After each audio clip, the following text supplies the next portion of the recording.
You just realized your business needed to hire someone yesterday. How can you find amazing candidates fast? Easy. Just use Indeed. Stop struggling to get your job post seen on other job sites. With Indeed sponsored jobs, your post jumps to the top of the page for your relevant candidates, so you can reach the people you want faster. According to Indeed data, sponsored jobs posted directly on Indeed have 45% more applications than non-sponsored jobs. Don't wait any longer. Speed up your hiring right now with Indeed. And listeners of this show will get a $75 sponsored job credit to get your jobs more visibility at Indeed.com/kidsandfamily. Just go to Indeed.com/kidsandfamily right now and support our show by saying you heard about Indeed on this podcast. Terms and conditions apply. Hiring? Indeed is all you need. Are you ready to learn the 3 secrets to launching a successful podcast? Hi, I'm Bill, a recent client of the Podcast Mogul. If you've been thinking about starting a podcast but aren't sure where to begin, he's got you covered. He is hosting a free webinar where he will share the 3 secrets that can help you launch, grow, and monetize your podcast without any fancy equipment or technical headaches. Click the link in the show notes to save your spot now and let him help get your podcast off the ground. Welcome to Invest in Yourself, the Digital Entrepreneur Podcast. Join the podcast mogul Phil Better as he interviews successful entrepreneurs that make their living in the digital world. Now, let's join your host, Phil Better, and his special guest today on Invest in Yourself, the Digital Entrepreneur Podcast. Welcome back to Invest in Yourself, the Digital Entrepreneur Podcast. I am, of course, your host with the most, Phil Better. There was probably a huge gap of audio that's missing because my computer decided to be slow. So welcome back to the episode. I am very happy to have someone who's been in the podcasting game probably longer than I have, has built 2 amazing podcasts, helps podcasters automate, do a whole bunch of stuff. And I was a guest on his podcast, How I Built This. Please put your hands together for Joe Casabona. Joe, welcome to the show. Thanks for having me. It's good to talk to you again, Phil. Yes, it's been 30 minutes since we last chatted. I had a nice lunch. When people, you did? What did you have? What was your lunch that you had after our conversation? I'm trying to do the aggressively low carb thing because I have type 2 diabetes. So I had a little egg wrap. We've got these low carb wraps, and so I had a egg and mozzarella cheese wrap, and it was delicious. That sounds delicious. I'm a little jealous. I had a bowl of cereal. That was my my lunch / breakfast. Now I'm jealous because I love Wait, I had Honey Nut Cheerios. That's my favorite cereal. So is that your favorite cereal? Ooh, favorite cereal. I think for me it's Frosted Mini Wheats, which as far as low carb goes, that's terrible. Yeah, it's nowhere near the low carb that you need. So Joe, you've been a podcaster for about 10 years now, or probably over 10 plus years. Yeah. What got you started in podcasting? From the listening standpoint, I started listening to podcasts because I was having a discussion with friends who all seemed to know more than me about a wide range of topics. I have my master's in software engineering, and so I knew a lot about computers, but we're talking about physics and current events and whatever. And I thought, how do you guys know so much? And they're like, oh, we listen to these podcasts. And I was like, oh man, I'm subscribed to podcasts. I don't listen to any of them. So I actually started listening to them. And then I started podcasting in 2012. I feel like my podcast started the way every podcast around that time started, with me and a few friends talking about stuff that we didn't really know about. And I thought, hey, we should record this and make this a podcast. And we did that, and it was terrible. It was called TIL Podcast for Today I Learned. But then for about 4 years after that, I decided to actually start a real podcast. And I did that because I was teaching at the college level at the time, and I was moving away. We got married. We're moving away from the college I taught at. And I still wanted to put educational material out there in the world. And I thought having a podcast was a really great vehicle for that. I learned a lot of stuff from podcasts, and it would be great to be able to teach people via podcasts. I like that. So your first podcast, obviously, Today I Learned, still with the learning theme. You learned something from people, and then you flipped it and decided to teach people about something. And what was it, the profitable podcaster or How I Built This, that came from that wish? Like, which came first? How I Built It came first, and it's because, this is silly, I called it that because I owned the domain howibuilt.it. I bought it while we were in Italy for our honeymoon, my wife and I, for our honeymoon. And I bought it with just no idea on how I'd use it. And then when I was getting ready to launch my online courses, I was talking to a bunch of friends who launched their online courses about how they built their businesses. And I thought, hey, this is a good podcast idea and name, and let's roll with it. And so I kind of fell in to that name, not the concept. And then a little chip on my shoulder time, about 3 months later, NPR released a podcast with a very similar name to mine. But since I was there first, I felt like I could keep the name. And they haven't come after me yet for it. So I'm sticking around with it. Plus, you have the domain, so they can't come after you. You have precedent before them. I think you're fine there. And obviously, there's at least a dozen podcasts just with Grow Your Show. Right. Just that alone, or Grow Your Podcast. There's about a dozen iterations of that. And as long as you keep doing it longer than them, it's yours. That's what I think. But you then decided, when did you decide to do the profitable podcaster? Yeah, so around 2018. So I should say that How I Built It took off pretty quickly. I reached 100,000 downloads in 9 months, which I thought was really good.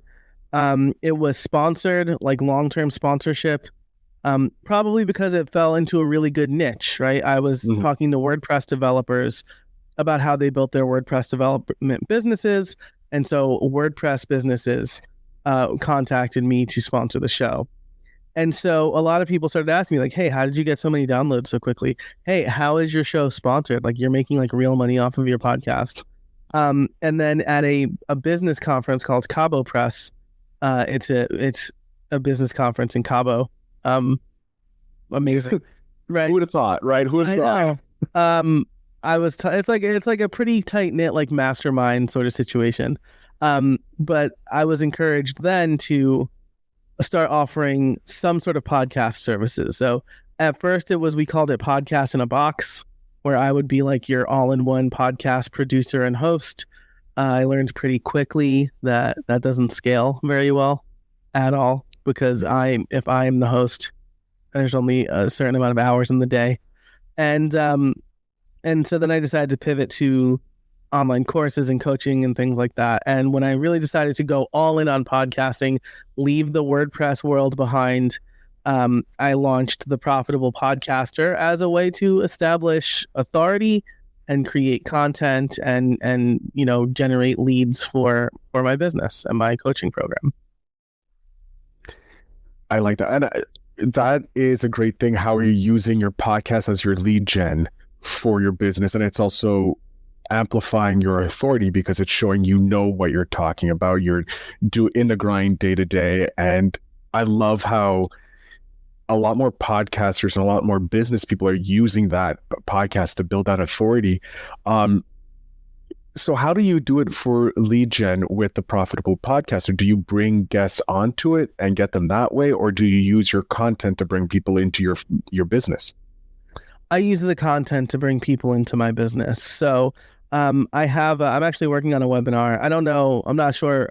Based on what we've talked about previously, I think the webinar will be over by the more than likely episode comes out. But I'm working on a webinar. I mean, it'll happen again, on a cycle, but about repurposing content for your podcast. And so I have a little content flywheel, right, where I start on LinkedIn with a LinkedIn post. And then those posts serve as the outline for my podcast episodes. And so each week it's a mini podcast. It's just me, 15 minutes or less. Well, let's say 20 minutes or less. Sometimes I get a little rambly. Don't we all? Yeah. Talking about some important topic to help At first, it was pretty untargeted. It was like it was called Make Money Podcasting, and it was just like anybody who wants to make money. And now it's coaches, course creators, and authors who want to build their authority with their podcast. And so it's podcasting tips, lead generation, things like that. And then that eventually turns into a newsletter and a blog post. So that's my little content flywheel. And really important at the beginning, I have a call to action for my mailing list with I call it the Podcast Booster Blueprint. It's how to get more downloads in 30 days. Ooh, that vanity matrix of downloads, but it's so important because apparently sponsors want to know how many downloads you get. I want to go to the monetizing the profitable not how I built it. I know we're jumping kind of like between the shows, and I hope you don't mind, but you secured a long-term sponsor. And was the sponsorship they came to you to sponsor your show, or did you outreach to them? Yeah, they came to me, which was the most wild thing. So I should say, like, how I built it was sponsored before episode 1, because somebody emailed me about like a link back, and I like flippantly responded, "Oh, I don't do that, but for $99 you can sponsor the first episode of my podcast, which is the same audience." And he was like, "Yeah." I was like, "What?" Oh my God. And so like I did these little like one-off things, reach out to like maybe brands that were mentioned in the episode, in the interview. Hey, like, do you want to? And so I had sponsors like pretty regularly. Like Hover was one of my first sponsors. But about a year into the podcast, I left my full-time job. This was June 2017. I got married in June 2016, and our daughter was born in March 2017. I'll let y'all do the math on that. So I left my full-time job with a wife on unpaid maternity and a 3-month-old at home. And I did not have the pipeline I thought I did. So I'm like freaking out. And then like by the grace of God, this company Pantheon reached out to me and said, "Hey, we love what you're doing with the podcast. We want to sponsor it long term." And I said, "Okay, why don't we do like $10,000 for 6 months?" And they said, "Okay." And I thought, what? Yeah. And so I thought, well, I mean, if they're willing to, maybe other companies will too. And so I got a pretty full deck. And I think I made about $30,000, maybe $20,000 that year from podcast sponsorships, and now I make between 30 and 50 per year from podcast sponsorships. And those are companies doing long-term deals with you, or those like sometimes short deal sponsorships? I do a minimum. I require a minimum of 4 episodes, and here's why. First of all, it's like it's not really worth it for me to do the insertion for one time, but it's also really not worth it for them. Like, you probably know this, for someone to want to buy from you, you got to hear their message multiple times. Not everybody is going to listen to every episode. And so I personally try to push the 3-month sponsorship first. And if they're not keen on that, I say it's a minimum of 4 like you got to run for at least a month. Or 2 months if you want to do every other week. But so it's a lot more of that right now as we record this. We're in or coming out of or going into economic uncertainty. One of those, but people are a little bit tighter with their ad budgets right now. So they're keen on like the short-term deals right now. Yeah. No, I love you talking about this because it's great for podcasters to understand, like, having that like minimum is necessary. Just doing one-off episodes, like you said, it's not worth it. It's just, it doesn't pay the bills for anybody. But negotiating those longer terms, like for 4 episodes minimum or the 3 months, that allows you as a podcaster to have that like security, knowing, okay, at least the next couple episodes are the same sponsor and that. When you got that, like, you just picked a number out of your head with the first time sponsor with that link back, you're like $99, and then you're like $10,000. You just randomly pick those numbers? Kinda. $99 definitely just felt like a number. Okay, here's what I thought, right? $99 felt like a number that is worth it for a forever link, right? Like if you go to howIbuilt.it/001, that link still works. So like that person paid $99 almost 8 years ago, or 7 years ago or whatever. Now it's costing them $0. Yeah, still on the site, right? Got at least one click last month because I went to see if it was still like an operational thing. I didn't get like redirected to like porn or whatever. For the $10,000 number, and this is something that my friend Justin Moore teaches in his Brand Deal Wizard, but sponsorships are worth different things to different sponsors. And this sponsor was a big hosting company.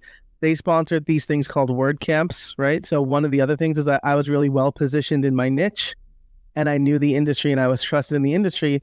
And I know that if you're sponsoring a big WordCamp, you're spending way more than $10,000 for a single day event.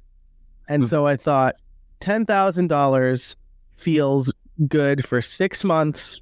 They get, again, those forever links, and it's going to cost them less than it would to sponsor a WordCamp. And that's why they yesed it so quickly, right? A company of that size, at that time at least, had the discretion to just kind of say yes to a $10,000 sponsorship. And so from that point, did you extrapolate how much each episode was worth, or you just said 6 months is $10K? That's the deal going forward. Yeah, I made a little bit of a mistake here because I had seasons, and so I priced it based on season. Where a season was like January 5th to July 2nd or something like that. And then I would take like a month off, and then I'd be like August 1st to November 30th or whatever. And that's like weird and unclear to anybody who's looking to sponsor. But it was like really episode bundles, like 24 episodes is this.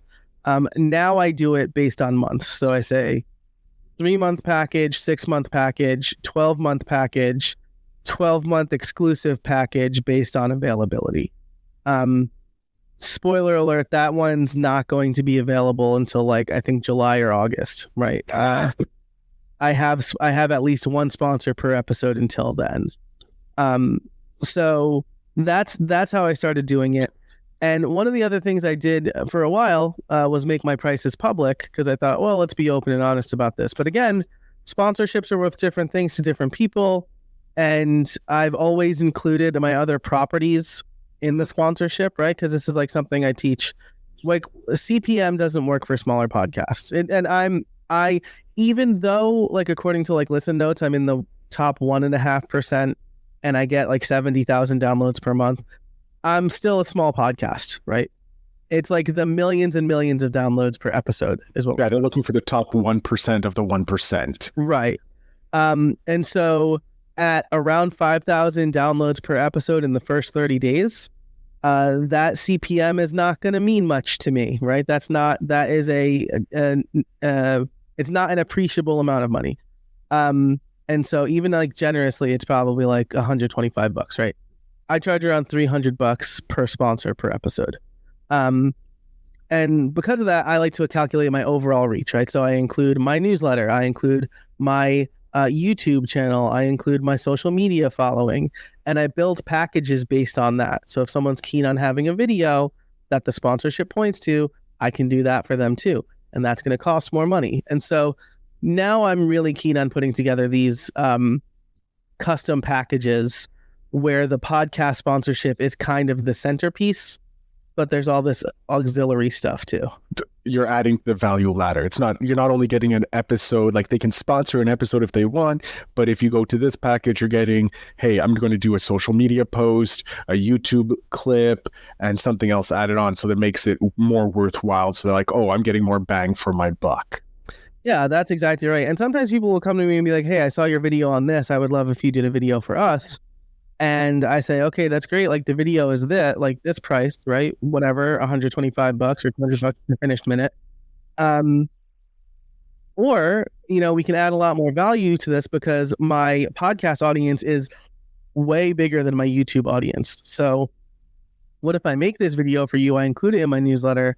I do a sponsor spot. I mention the video in the sponsor spot.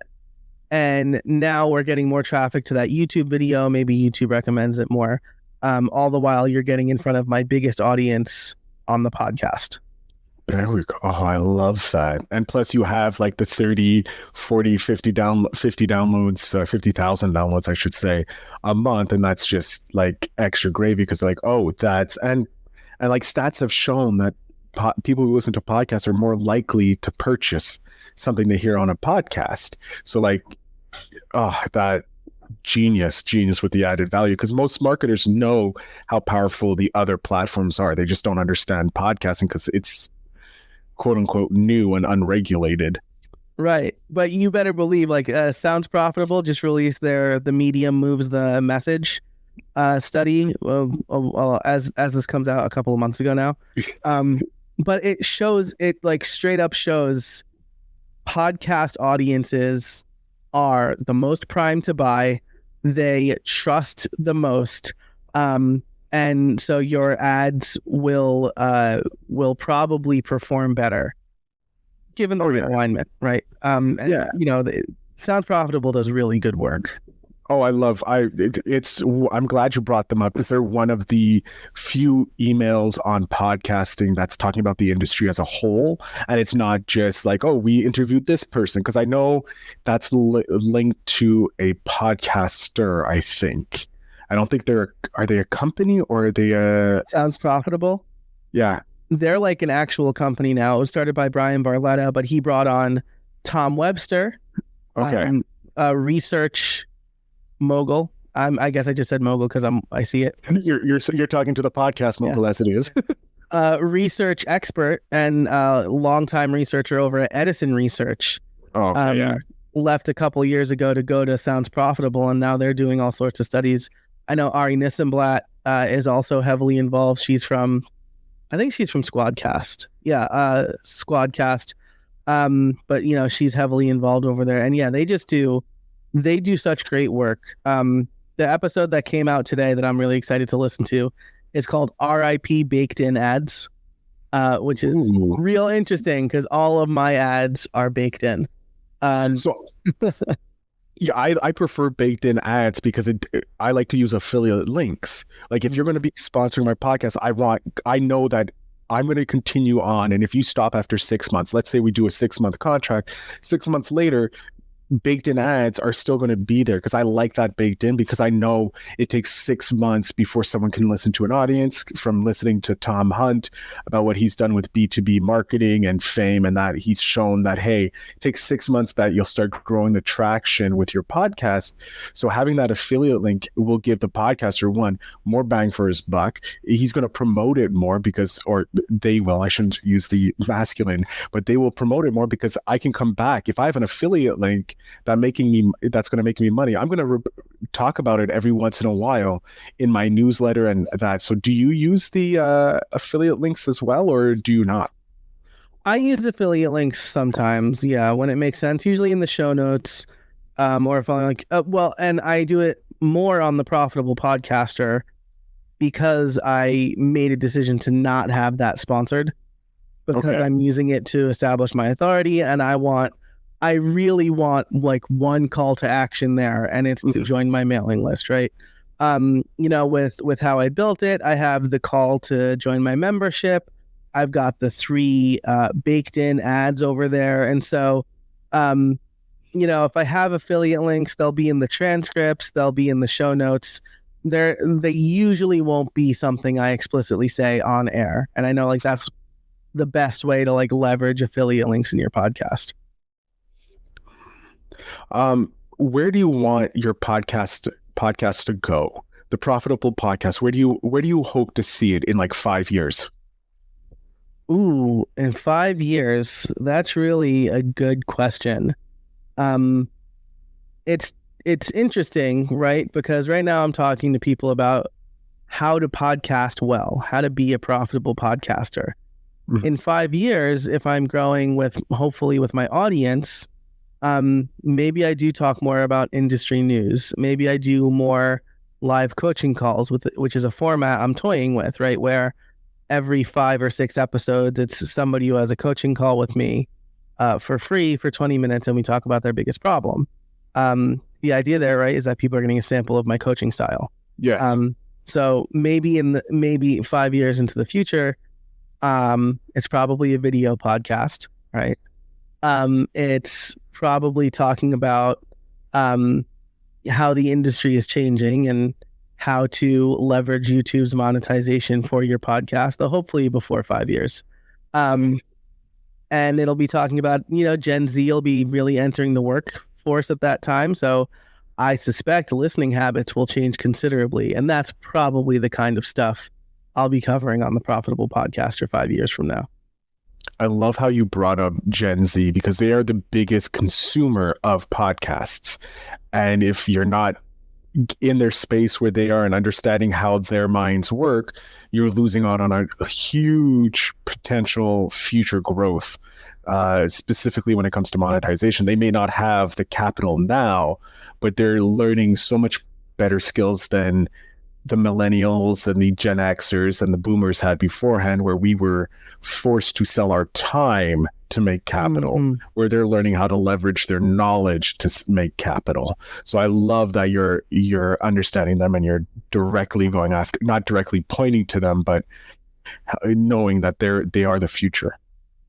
Yeah, absolutely. I got to speak at my high school a few weeks ago for their career day. And I took as a podcast coach, so like that was an interesting topic to them. And I took the opportunity to learn a little bit about their listening habits as well. And so this is not obviously a statistically significant sample size. It was about 70 kids throughout the day. But they all exclusively used Spotify. I thought that was interesting. When I asked them to name shows they like to listen to, the only show they could name was the Joe Rogan Experience. They talked about topics instead.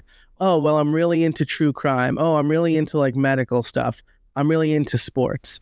And what I was able to figure out and then ask them explicitly was, oh, so you don't subscribe to podcasts. You just let Spotify recommend episodes to you.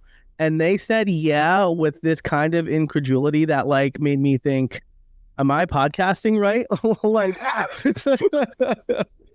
Like it was like, yeah, how else would you do it? Find a show and subscribe to it. None of them knew what RSS was. So like it's the listening habit is really interesting, and Spotify's new interface, the vertical scroll interface that gives you a minute preview of the show, going to be even more important in the next year or so, right? Because this is how people on Spotify, anywhere from 20 to 30%, depending on the stats you're looking at, that's how they consume podcasts. Ooh, I love that. And I completely forgot that Spotify is coming with this, the vertical scroll with their podcast. And that's super important to understand. Like that first 15 seconds, that hook point that you have in that episode is where you get them. Like if you just start cold without any hook points, you're going to end up losing so many people in the future because of the innovations that are coming and people's, like I said on your podcast, which by the time I'm going to make sure that these are released right around the same time. So after we're done, you need to let me know when you're hypothetically releasing it so I can release this at the same time. But if you go back to the episode that we did on your show on how I built this, we discuss on, I just lost what I was. We discuss about the future and what's coming with podcasting, and it was a great conversation. But I want to know, where do you see podcasting going? I think, as we discussed, like YouTube is going to be such a bigger player, and so I think that discoverability will get better. I think there will be more or maybe better opportunities for podcasters to monetize, but we shouldn't fall into the trap of thinking like YouTube is going to make podcasters rich, because YouTube has only made a handful of people, relatively speaking, rich. Yeah.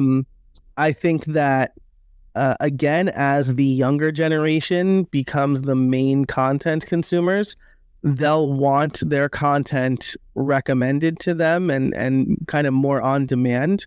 Whereas, you and I, we hear about a podcast from somebody we like and we go and we subscribe in our favorite app. For me, it's Overcast. Though I will say, like, the Overcast Apple Watch app isn't very good. But for them, it's going to be like whatever Spotify or YouTube throws at me, I'll check it out. And if I'm not interested in the first 60 seconds, I'm moving on, because guess what? They have like hundreds of recommendations lined up for me. So I think from a consumer standpoint, it's going to be a lot more competitive. From the creator standpoint, from the podcaster standpoint, understanding that you need to really niche down is going to be important, because your audience needs to feel like you're talking directly to them, and understanding that titles, descriptions, artwork, and that first 60 seconds are going to be as important for podcasting as they are to YouTube videos today. Oh, great. That is so true. Like, I love that you brought that up, because it is important that if your podcast, you have to think of your podcast like a TV show, a radio show, because that's what this medium is moving into. And YouTube is telling you exactly, like YouTube just released a like how to pretty much use YouTube for your podcast to grow your podcast and all that. Like they literally break it down to, you know, if you follow those steps, you'll be ahead of 90% of the podcasters, because most podcasters on YouTube aren't following those steps. So I'm so glad you brought up the thumbnail, the 90 seconds, the content, and niching down. Niching down is so important. Yes, you can be a general podcast if you want, but it's going to take you longer to get to the level you want. Whereas if you're niched in specifically teaching people how to build something, how do these super successful people build their business, that is a great podcast, you know, or the profitable podcast. I'm going to tell you how to monetize your podcast. These are the steps you need to take. Those are going to be more and more important moving forward, because that's what people want. They want that knowledge so that they can get to the next level. And you're positioned already. Sorry about that. We're coming to the end of the episode. Give me 1 second.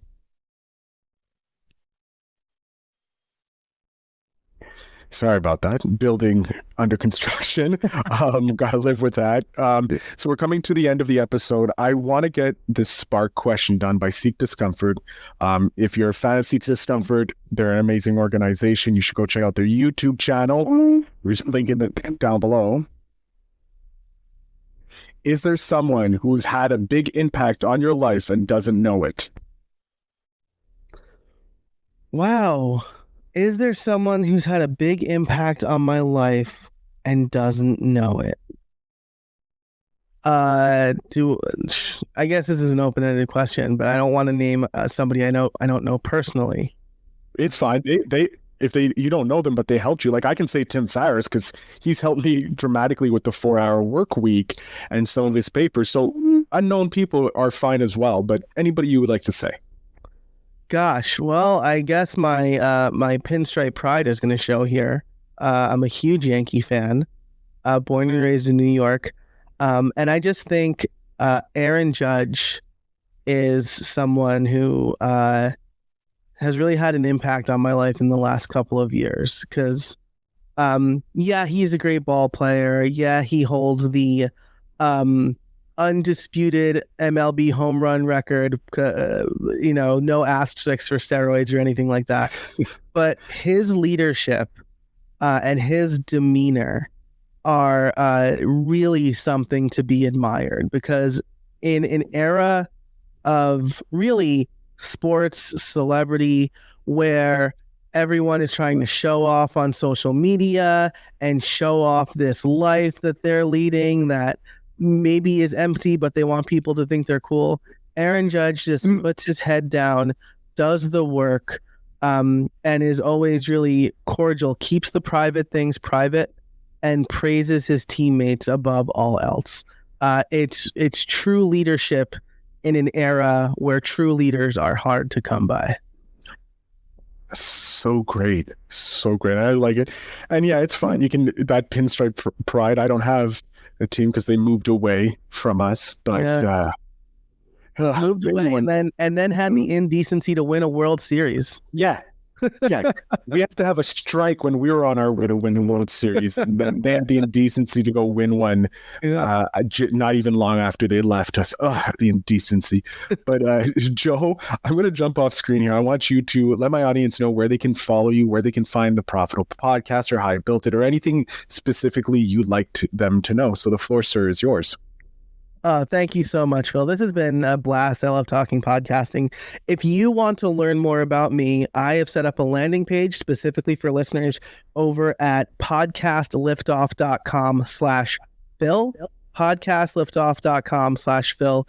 It'll have the links to all of my podcasts, some resources, and a free download for you, which is my podcast planner, automations, and all of that built in.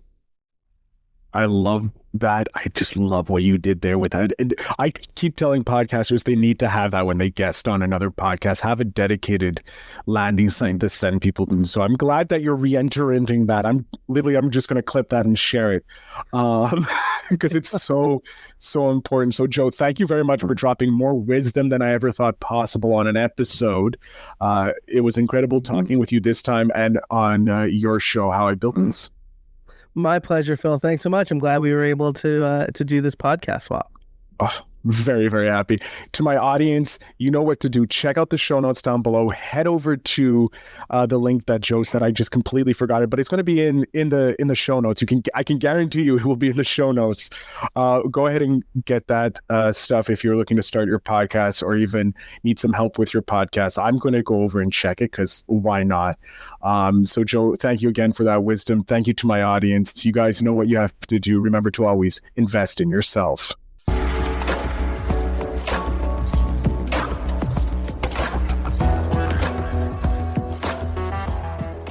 Thanks for tuning in.